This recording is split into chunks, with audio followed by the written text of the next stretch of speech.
दोस्तों, आप सभी का स्वागत है TV Raju brand YouTube channel में। दोस्तों आप सभी को बताते हैं कि ट्रेंडिंग पवन सिंह का न्यू सॉन्ग का दोस्तों देख सकते ट्रीजर आ चुका है। दोस्तों इन दिनों जो सब बताते हैं कि Pawan Singh power star event show में दोस्तों मोनिका शर्मा का दोस्तों देख सकते हैं दोस्तों कैसे लेकर घुमा रही है। मोनिका शर्मा के साथ में बहुत ही हाई लेवल के गाना लाया है दोस्तों पवन सिंह पावर स्टार ने। आप सभी अगर पवन सिंह पावर स्टार के गाना नहीं सुने हैं तो हमारे इस वीडियो के अंदर से जाकर पवन सिंह का यह गाना सुन सकते हैं। अगर हमारे चैनल पर नया तो वीडियो को लाइक और चैनल सब्सक्राइब कीजिए। पवन सिंह से ऐसा ही रिलेटेड वीडियो न्यूज वीडियो सबसे पहले हम लेकर आते रहते हैं।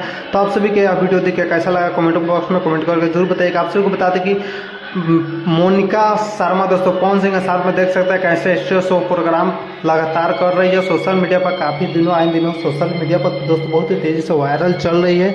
तो आप सभी खेसारी जी के या पवन जी के फैन हैं तो आप सभी कमेंट बॉक्स में कमेंट करके जरूर बताइएगा। तो आप सभी को बता दें कि बहुत ही प्यारा सा यह ट्रीजर वीडियो है दोस्तों। आप सभी फाइनली शुरू में देखे ही होंगे। आप सभी चैनल पर नए तो चैनल को सब्सक्राइब और वीडियो को लाइक कीजिएगा। चलिए मिलते हैं नेक्स्ट वीडियो के साथ, तब तक के लिए जय हिंद। वीडियो देखने के लिए दिल से धन्यवाद आप सभी को।